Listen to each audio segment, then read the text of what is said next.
महाराष्ट्र की राजनीति में पकड़ रखने वाले निर्दलीय विधायक बच्चू कडू यह विगत 20 वर्ष से महाराष्ट्र की राजनीति में सक्रिय है। अपने राजनीतिक करियर में विधायक बच्चू कडू ने राष्ट्रभक्ति पर कई रैलियां और कई आंदोलन कर राष्ट्रभक्ति का अलग जगाया, जिसमें क्रांति वीर शहीद भगत सिंह, सुखदेव, राजगुरु इनके गांव खड़कतला जाकर वहाँ के माटी को नमन करने वाले विधायक बच्चू कडू ने हुसैनीवाला बॉर्डर पर जाकर इस देश के सैनिकों का हौसला बढ़ाया और उनके कार्यों की प्रशंसा भी की। वहीं विधायक बच्चू कडू ने मध्य प्रदेश से महाराष्ट्र तक तिरंगा रैली निकालकर आम नागरिक में राष्ट्रभक्ति का अलग जगाने का भी काम किया। वहीं विधायक बच्चू कडू ने शहीद स्मारक से शहीद स्मारक तक तिरंगा रैलियां निकालकर स्थानीय नागरिकों में राष्ट्रभक्ति तथा राष्ट्रध्वज का सम्मान करने का अलग भी जगाया। जहां एक ओर देश आज़ादी का अमृत महोत्सव मना रहा है, ऐसे में महाराष्ट्र के राजनीति में 20 साल तक लंबी पारी खेलने वाले विधायक बच्चू कडू के मन में इस आज़ादी के अमृत महोत्सव पर क्या चल रहा है, यह जानने का प्रयास आज हम कर रहे हैं। मैं देश का हूँ तो मैं देशभक्त के घर क्यों नहीं जाए। तो हम भगत सिंह के गाँव गए, राजगुरु के गाँव गए, सुखदेव जी के यहाँ गए, वहाँ उस मिट्टी को हमने छुआ, उस मिट्टी को हमने घर को लेके आया। ये भी यात्रा हमें रही, गोली से गोली तक ये भी यात्रा हमने की है। तिरंगा हर तिरंगा, हर मस्जिद पे तिरंगा, मंदिर पे तिरंगा, बौद्ध विहार पे तिरंगा, ये भी एक अच्छी तरह से हमने 5-6 साल में शुरू की थी यात्रा। तो 25 जनवरी हम हमेशा करते हैं।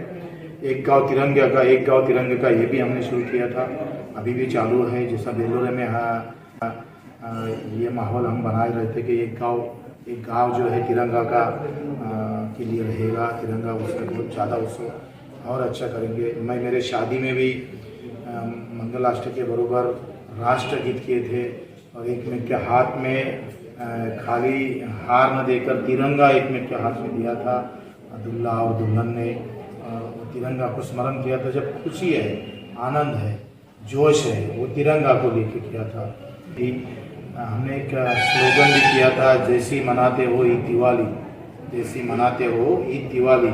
ईद है तो मुसलमान मनाता है, हिंदू है तो दिवाली मनाता है, उससे भी ज़्यादा मनाओ 15 अगस्त और 26 जनवरी। अगर हम देश के भक्त हो तो हम इस राष्ट्रीय सन दोनों ही आते हैं। बाकी धार्मिक सन तो बहुत आते रहते, लेकिन देश के लिए, देशवासियों के लिए, देशभक्तों के लिए खाली 2 त्यौहार हमारे आते हैं। और एक त्यौहार होता है 15 अगस्त और 26 जनवरी।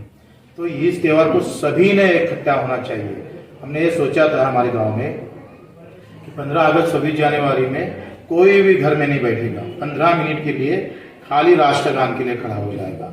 तो एक भी अगर घर में समझा ऐसा देखो, अगर दिल्ली के सब लोग आज़ाद मैदान में अगर इकट्ठा हो गए और वो माहौल वहाँ से तिरंगा लेकर घर में गए तो किस तरह से माहौल तैयार होगा। तो ये भी हमने सोचा था, इस तरह से आगे किया था।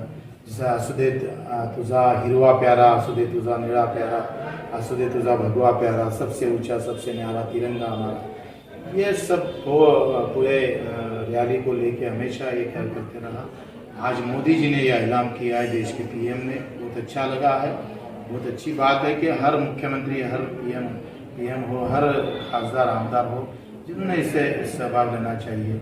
क्योंकि ये वोटों की राजनीति नहीं है, ये देश के लिए हमारा क्या योगदान रहेगा, देश के लिए हमारे लिए कितना टाइम है, उसके लिए रहा हुआ ये कार्यक्रम है। बहुत अच्छा लगा। और जो कार्यक्रम हमने पहले किया था वही संकल्पना लेकर आज पूरे हिंदुस्तान में ये बहुत हम इसे अच्छा मानते हैं इस बात को। और मैं ये सोचता हूँ कि लोग ये सब तिरंगा के माहौल में जाते हैं। अगर मैं खून दान करता हूँ, मैं रक्तदान करता हूँ, तो मेरी सोच खाली 250 बॉटल देने की नहीं है, 250 ग्राम खून देने की नहीं है। तो मेरी सोच है मैं किसी का खून नहीं निकालूंगा, मैं किसी का खून रास्ते पे नहीं बहूंगा।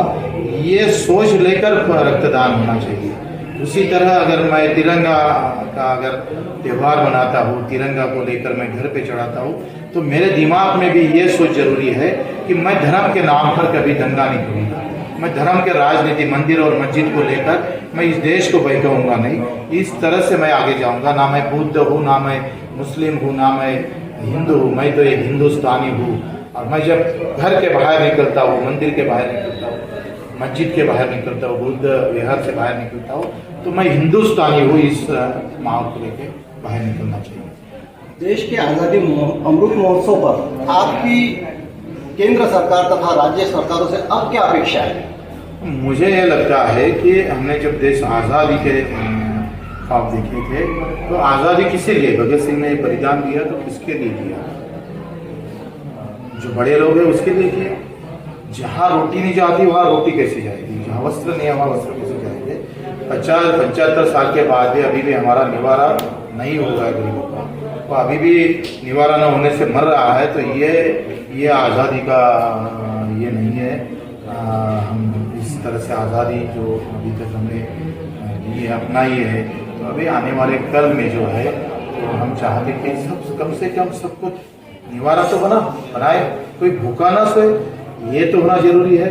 और समाज हेल्थ के कार्यक्रम, हेल्थ में जो अभी जो कमी है, बजट की कमी जो है, वो आगे बढ़ना चाहिए। कि हाँ, प्राइवेट की जरूरत भी नहीं है, स्कूल के बारे में और हमें तगड़ा आगे जाना चाहिए।